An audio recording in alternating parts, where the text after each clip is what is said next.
नमस्कार, जय हिंद, वंदे मातरम। मित्रों, आप सभी लोगों का उज्जवल क्लासेस में पुनः एक बार फिर स्वागत है। मुझे पूर्णतः विश्वास है कि जो आज इस वैश्विक महामारी में हम लोग अथक परिश्रम करके आप लोगों के पास वीडियो भेज रहे हैं, यह वीडियो आप लोगों को पसंद आ रहा होगा। मैं आज इस वीडियो के माध्यम से कक्षा 10 के बच्चों को यह बताना चाहता हूं कि आज से हमने हिंदी विषय का पहला चैप्टर जो सूरदास द्वारा रचित पद है, उस पद को स्टार्ट कर दिया है। क्योंकि बहुत से बच्चों का फ़ोन आया कि सर जो है हिंदी का क्लास स्टार्ट करिए। हमने कहा ठीक है, 3 दिन कर लेते हैं। हिंदी के साथ साथ व्याकरण भी जरूरी है, तो कुछ व्याकरण भी चलता रहेगा, साथ साथ में हिंदी का जो भी पद है, गद है या संस्कृत परिचायिका है, वो भी चलता रहेगा। आज हम जो लेसन लेकर आए हैं वह सूरदास जी द्वारा लिखित पद है जो सूर सागर से लिया गया है। सूरदास जी भक्ति काल के सगुण शाखा के अंतर्गत आने वाले कवि हैं। इनका अष्टछाप में सर्वश्रेष्ठ स्थान है। अष्टछाप का निर्माण इनके गुरु वल्लभाचार्य जी के पुत्र विट्ठलनाथ जी के द्वारा किया गया था। अष्टछाप के कवियों में इनका महत्वपूर्ण स्थान है। इनको पुष्टि मार्ग का जहाज भी कहा गया है। पुष्टि माने होता है मोक्ष, मोक्ष का मार्ग। पुष्टि मार्ग का जहाज सूरदास जी को किसने कहा है? तो आपका आंसर होगा विट्ठलनाथ जी ने। विट्ठलनाथ जी ने 4 अपने शिष्य और 4 वल्लभाचार्य अर्थात अपने पिताजी के शिष्यों को लेकर के एक अष्टछाप कवियों के संग्रह का इन्होंने निर्माण किया था, जिसमें सूरदास जी का सर्वश्रेष्ठ स्थान है। सूरदास जी का जो जन्म है वह 1478 ईस्वी को मथुरा, आगरा से मथुरा जाने वाला जो मार्ग है, उसी मार्ग में निहित एक गांव है जिसका नाम रुनकता है।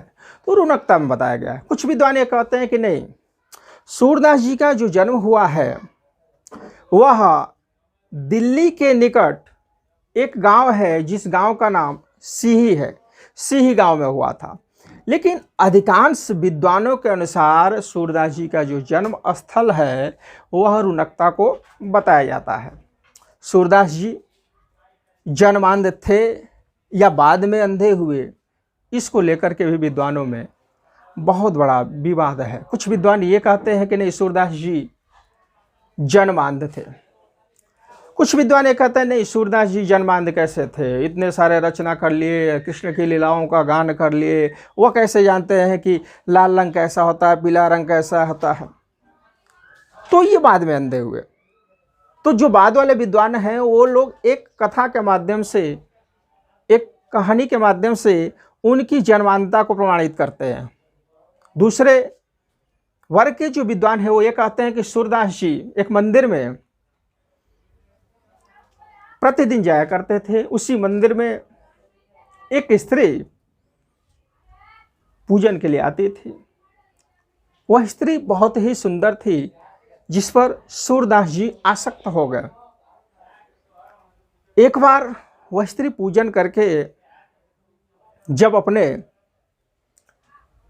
घर को जा रही थी तो कहा जाता है कि सूरदास जी भी उस स्त्री के पीछे चले गए। जब वह स्त्री अपने घर के कमरे में प्रविष्ट हुई तो यह भी पीछे से उस कमरे में आकर के और एक कोने में छुप गई। स्त्री ने उनको ना देखा, दरवाज़ा बंद कर दी। तभी उस स्त्री के पतिदेव जी बाहर से जब आए, दरवाज़ा को खटखटाया। उनकी पत्नी ने जब दरवाज़ा को खोला, वो अंदर प्रविष्ट हुए तो इन्होंने देखा कि कोने में एक व्यक्ति खड़ा है, ये कौन है? उनके मन में संदेह उत्पन्न हुआ। उन्होंने तुरंत ही एक डंडे को मंगाया और सूरदास जी को पीटने लगा, और साथ साथ में उनकी जो पत्नी थी उनको भी पीटने लगा। सूरदास जी ने कहा कि भैया देखो, हमको तो मार रहे हो ठीक है, लेकिन इनको ना मारो, इस देवी को ना मारो, इनका कोई दोष ही नहीं है। उन्होंने कहा ठीक है, बताओ किसका दोष है, तुम क्या कर रहे हो, कैसे आए घर में? उन्होंने कहा कि भैया शांत हो जाइए, मेरी बात को सुनिए। मैं मंदिर में रहता हूँ और उसी मंदिर में आपकी पत्नी पूजन के लिए आती है।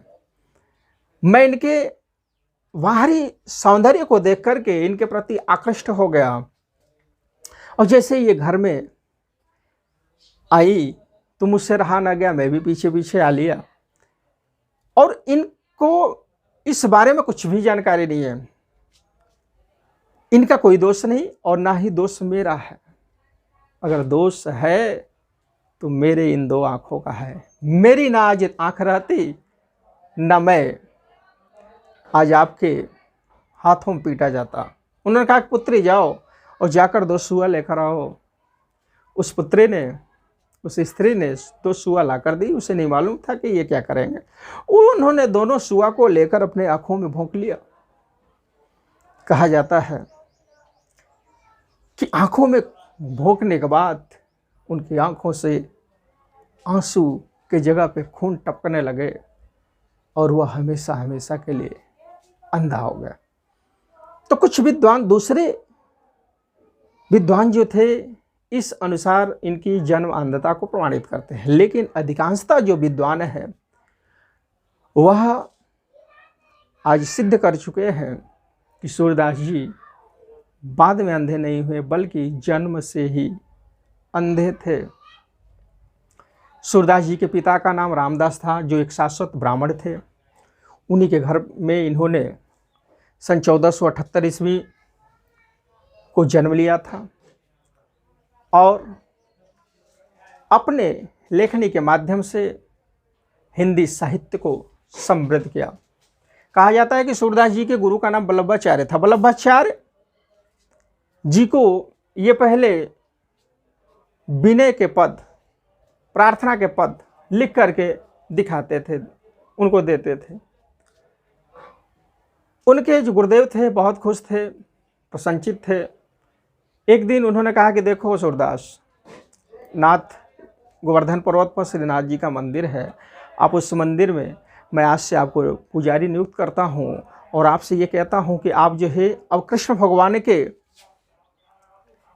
लीलाओं का गान करो, कृष्ण भगवान के लीलाओं का गान करो।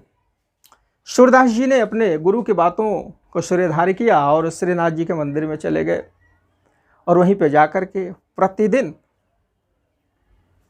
ये कृष्ण भगवान के लीलाओं का गान किया करते थे। प्रतिदिन ये पदों को रचते थे। कहा जाता है कि इन्होंने लगभग 1.25 लाख पदों की रचना की।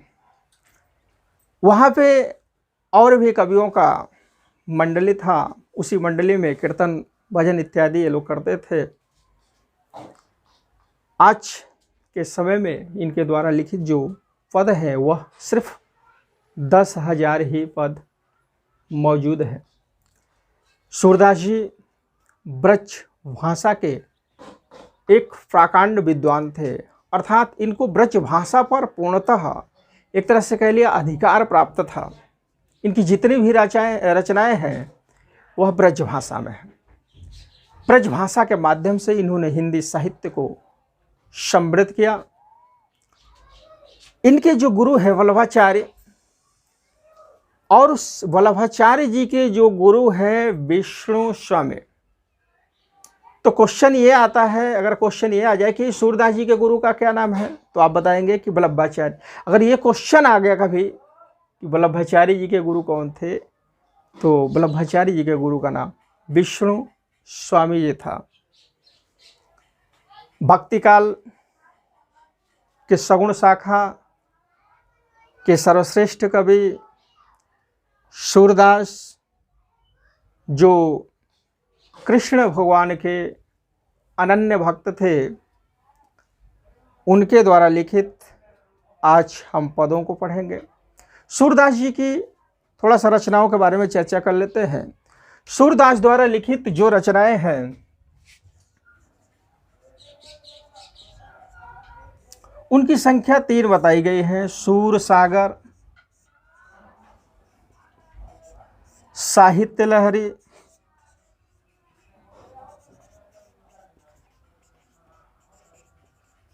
सूर सरावली,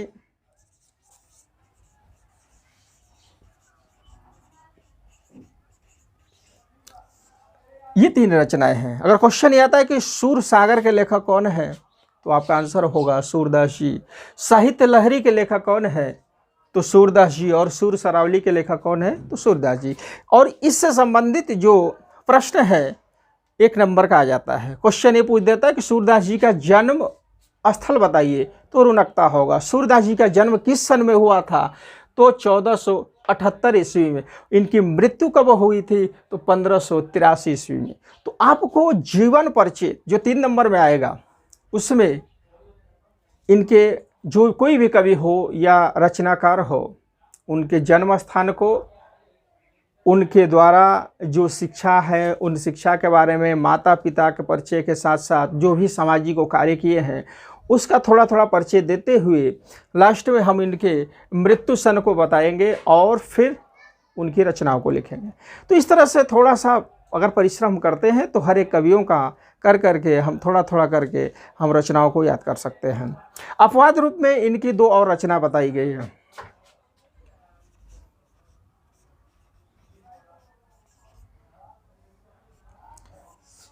चौथा हो जाएगी नल दमयंती कथा और 5वां व्याहलो।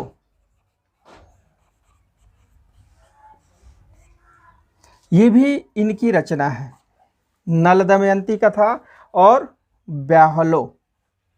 लेकिन इसमें से जो महत्वपूर्ण रचनाएं हैं, अधिकांशतः जो पेपर में पूछा जाता है वह सूर सागर, साहित्य लहरी और सूर सरावली पूछा जाता है। इनके द्वारा लिखित जो ये आज हम पहला लेसन पढ़ने जा रहे हैं, सूरदास जी का पद, वह जो पद है वह सूर सागर से लिया हुआ है। किसी भी पद को पढ़ने से पूर्व हमें ये जानकारी प्राप्त करना है कि इस पद से संबंधित कक्षा 10 के पेपरों में किस तरह से हमें लिखना होगा। तो देखिए, इसमें 3 बातों का ऊपर ध्यान देना है। पहला संदर्भ, दूसरा व्याख्या, तीसरा काव्यगत सौंदर्य। काव्यगत सौंदर्य यानी जो भी काव्य है उस काव्य की सुंदरता। तो ये जो हाई स्कूल के पेपर में है 6 नंबर का कोई भी पद आएगा, अगर ये पद आ जाता है तो इसके लिए आपको 6 अंक मिलेंगे, या फिर कोई भी पद आएगा उससे संबंधित आपको 6 अंक ही प्राप्त होंगे। तो इसमें आपको करना क्या है, आपको सर्वप्रथम संदर्भ लिख देना है, इसके लिए 2 नंबर, व्याख्या लिखना है, इसके लिए 2 नंबर, और काव्यगत सौंदर्य लिखेंगे तो इसके लिए 2 नंबर। तो काव्यगत सौंदर्य में क्या लिखा जाता है, अधिकांशतः बच्चे क्या करते हैं कि संदर्भ लिख दिए और व्याख्या लिख दिए, इसके बाद छोड़ देते हैं, तो उनको सिर्फ 4 नंबर मिलेगा और 2 नंबर उनका कट जाएगा। काव्यगत सौंदर्य में इस काव्य में कौन सी भाषा है, कौन सा छंद है, कौन सा अलंकार है, कौन सा रस है, कौन सी शैली है और भाव कौन सा है, इन सब बातों को थोड़ा थोड़ा करके लिख देते हैं तो 2 नंबर हमारा बन जाता है। तो इस तरह से हम व्याख्या को पढ़ने से पूर्व संदर्भ के बारे में थोड़ा सा जानकारी प्राप्त करेंगे। संदर्भ को 2 माध्यम से लिख सकते हैं या 3 माध्यम से भी लिखें। मुख्यतः आपको 2 चीज़ पर ध्यान देना है। पहला कि इस पद के लेखक कौन है, रचयिता कौन है, और यह जो भी पद है यह किस लेसन से लिया हुआ है, किस अध्याय से लिया हुआ है, उस अध्याय का नाम और रचनाकार का नाम लिखना है।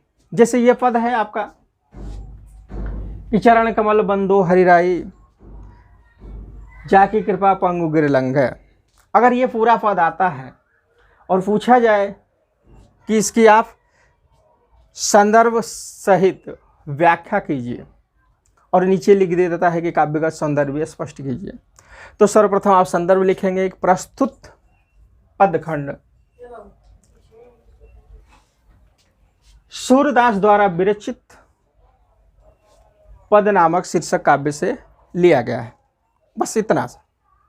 या फिर इसको ऐसे भी लिख सकते हैं कि प्रस्तुत पद हिंदी काव्य में संग्रहित सूरसागर से लिया गया यह पद है, जिसके रचनाकार सूरदास जी है। अब ये बस लिख देना है। अब देखिए इसमें रचनाकार का भी नाम आ गया और लेसन का भी नाम आ गया। पहले लेसन का आपका नाम ही क्या है? पद है। ठीक, तो ये आपका 2 नंबर बन जाएगा। प्रस्तुत पद्य हिंदी काव्य में संग्रहित पद नामक शीर्षक काव्य से लिया गया है, जिसके रचनाकार सूरदास जी हैं। इतना सा लिख लेंगे। इसके बाद हम क्या करेंगे? व्याख्या करेंगे। तो व्याख्या का मतलब होता है पूर्णतः अपने बुद्धि और विवेक से उसको व्याख्यान करना। अनुवाद का मतलब सेम टू सेम वैसे लिख देंगे जैसे संस्कृत में दिया हो, उसका हिंदी में ज्यों का त्यों अनुवाद कर देते हैं। कुछ अलग से लिखेंगे तो उसको रेखांकित कर देंगे। लेकिन व्याख्यान में क्या होता है कि इसको बढ़ा चढ़ा करके जब तक समझ में ना आए उसकी हम व्याख्या करेंगे। जैसे पहला हम पद पढ़ते हैं और उसकी व्याख्या आपको बताते हैं। चरण कमल बंदो हरिराई, जाके कृपा पंगु गिरलंघे, अंधे को सब कुछ दर्शाए, बहिरो सुने गुंग पुनि बोले, रंक चले सिर छत्र धराए। सूरदास स्वामी करुणा में, बार बार बंदो तिहु पाही। सूरदास जी क्या कह रहे हैं आप देखेंगे। सूरदास जी कह रहे हैं कि चरण कमल बंदो हरिराई, चरण कमल बंदो हरिराई। यहाँ पे आप देखेंगे चरण, चरण माने पैर होता है, बंदो माने वंदना करना, हरि माने होता है भगवान कृष्ण कह लेंगे। सूरदास जी कह रहे हैं कि मैं भगवान कृष्ण के कमल के समान चरणों की वंदना करता हूँ। सूरदास जी कहते हैं कि मैं भगवान कृष्ण के कमल के समान चरणों की वंदना करता हूँ, क्योंकि कृष्ण भगवान का जो चरण है, पैर है, वह कमल के समान कोमल बताया गया है। चरण कमल बंदो हरिराई, मैं भगवान कृष्ण के कमल के समान चरणों की वंदना करता हूँ। जाके कृपा पंगु गिरलंघ, जाकी कृपा, जाकी माने जिसकी कृपा हो जाने से, पंगु माने होता है लंगड़ा, पंगु माने लंगड़ा, गिरी माने पहाड़ या पर्वत, लंघ माने होता है लांघना। जिनकी कृपा हो जाने से लंगड़ा भी पर्वत को लांघ जाता है, पार कर जाता है। अंधे को सब कुछ दर्शाई, और जो अंधा व्यक्ति होता है उसको सब कुछ दिखाई देने लगता है। दर्शाई माने दिखाई देना। अंधे व्यक्ति को सब कुछ दर्शाई माने दिखाई देने लगता है। कब? जब भगवान कृष्ण की कृपा हो जाती है। एक बार देखेंगे फिर। चरण कमल बंदो हरिराई, सूरदास जी कह रहे हैं कि मैं भगवान कृष्ण के कमल के समान चरणों की वंदना करता हूँ। जाकी कृपा पंगु गिरि लंघे, जिनकी कृपा हो जाने से लंगड़ा भी पर्वत को लांघ जाता है, पार कर जाता है। अंधे को सब कुछ दर्शाई। अंधा जो व्यक्ति है उसको सब कुछ दिखाई देने लगता है। बहिरो सुने गुंग पुनि बोले, रंक चले सिर छत्र धराई। बहरा व्यक्ति सुनने लगता है और गूंगा व्यक्ति बोलने लगता है। जब प्रभु की कृपा हो जाती है तो बहरा व्यक्ति सुनने लगता है और गूंगा व्यक्ति बोलने लगता है। और रंक माने क्या होता है? रंक माने होता है गरीब व्यक्ति। गरीब व्यक्ति भी रंक चले सिर छत्र धराई। गरीब व्यक्ति भी प्रभु की कृपा हो जाने से अपने सिर पर राजा के समान मुकुट धारण कर सकता है, अर्थात गरीब व्यक्ति भी धनवान हो सकता है। सूरदास स्वामी करुणा मैं बार बार बंदो तिहु पाहि। सूरदास जी कह रहे हैं कि ऐसे करुणा निधान मैं भगवान कृष्ण के चरणों की बार बार वंदना करता हूँ, क्योंकि भगवान कृष्ण क्या है? करुणा निधान है। उनके जैसा दयालु व्यक्ति कोई नहीं है।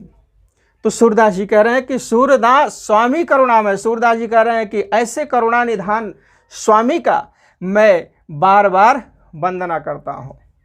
चरण कमल बंदो हरि राई। देखिए एक बार और, चरण कमल बंदो हरि राई। भगवान, मैं सूरदास जी कह रहे हैं कि मैं भगवान कृष्ण के कमल के समान चरणों की वंदना करता हूँ। जाके कृपा पंगु गिर लंघ, जिनकी कृपा हो जाने से लंगड़ा भी पर्वत को पार कर जाता है। अंधे को सब कुछ दर्शाई, और अंधा व्यक्ति को सब कुछ दिखाई देने लगता है। बहिरो सुने गुंग पुनि बोले, बहरा व्यक्ति सुनने लगता है और गूंगा व्यक्ति बोलने लगता है। रंक चले सिर छत्र धराई, रंक चले सिर छत्र धराई। रंक माने होता है गरीब, और गरीब व्यक्ति भी राजा के समान अपने सिर पर छत्र धारण कर सकता है, मुकुट धारण कर सकता है। इसलिए सूरदास जी कहते हैं कि ऐसे करुणा निधान में भगवान कृष्ण के चरणों की बार बार वंदना करता हूँ। तो इस तरह से व्याख्या आपको करना है। सर्वप्रथम कोई भी पद हो, उस पदों को रागात्मक रूप में 2 बार 3 बार आप जब पढ़ेंगे तो उसका जो अर्थ है अपने आप स्पष्ट होने लगता है। जब ये चीज कर लेते हैं तो आपको क्या करना होता है कि काव्यगत सौंदर्य, यानी कि इस काव्य के इस काव्य की सुंदरता क्या है, इस काव्य में जो काव्य सौंदर्य के तत्व हैं वह पहला मान लीजिए कि भाषा रस ले लेंगे, दूसरा छंद कौन सा है, तीसरा अलंकार कौन सा है, भाषा,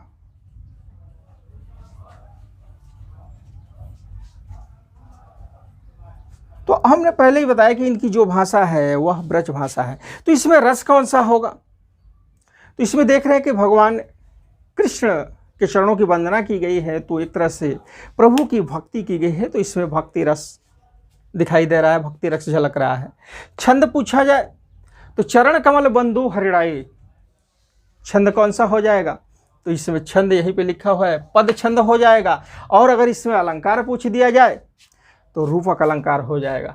चरण कमल बंधु हरिणाई, रूपक अलंकार, जहाँ उपमेय का उपमान से अभेद रहित वर्णन हो, अर्थात उपमेय और उपमान में कोई भेद न हो, वहाँ रूपक अलंकार होता है। अर्थात यहाँ पे आप देखेंगे कि भगवान के चरणों का अभेद रहित वर्णन जो है कमल से किया गया है। तो इसमें क्या लिखेंगे? सब सर्वप्रथम भाव लिख देंगे। भाव में क्या लिखेंगे कि इसमें इस पद में सूरदास जी भगवान कृष्ण के चरणों की वंदना करते हैं। मुझे पूरा विश्वास है कि ये वीडियो आपको समझ में आ रहा होगा और आप कॉपी पेन लेकर के इसको लिखते रहें। और कहीं से भी कोई अगर आपको कमी दिखाई दे रही हो, न समझ में आ रहा हो, तो एक बार आप कमेंट करिए, कमेंट के माध्यम से बताइए। स्पष्ट दिखाई दे रहा है ना? ये भी देख लीजिएगा। फ्रेश आना चाहिए। इस तरह से मैं अब हिंदी का पहला लेसन स्टार्ट कर दिया हूँ और मैं हर रोज़ प्रयास करूँगा कि इस वैश्विक महामारी में, जो लॉकडाउन में हाई स्कूल के बच्चे घरों में कैद हैं, वह निरर्थक न बैठे रहें। अपने घर में रह कर के भी आपका जो भी पाठ्यक्रम है उस पाठ्यक्रम को पढ़ते रहें और हम लोगों का सहयोग करें। आज मैं इसी आशा और विश्वास के साथ आप लोगों से पुनः एक बार कहता हूं कि कोरोना जो वैश्विक महामारी है, यह इतना खतरनाक होता जा रहा है कि आज इससे पूरा विश्व ही परेशान है। आप लोग जब बहुत ज़्यादा ज़रूरत पड़े तब ही घर को छोड़ करके बाहर निकलें। एक जगह भीड़ न लगाएं, बाहर निकलें, मास्क पहने, उधर से आए तो हाथ को धोएं, क्योंकि अगर एक व्यक्ति को भगवान न करे कोरोना पकड़ ले तो सिर्फ वह व्यक्ति ही बर्बाद नहीं होगा, उसके साथ साथ उसका परिवार, गांव भी इस रोग के चपेट में आ जाएगा। इसलिए मैं आप लोगों से बार बार आग्रह कर रहा हूँ, इसी आशा और विश्वास के साथ मैं आप लोगों को पुनः एक बार धन्यवाद देता हूँ जो आपने समय निकाल कर मेरे इस वीडियो को देखा। अगर वीडियो पसंद आए तो लाइक करें, शेयर करें, कमेंट करें और सब्सक्राइब करें तथा अपने मित्रों में शेयर करें और जो आपको बेल आइकन उस पर दिखाई दे रहा है उसको दबा दें। धन्यवाद। जय हिंद, जय भारत।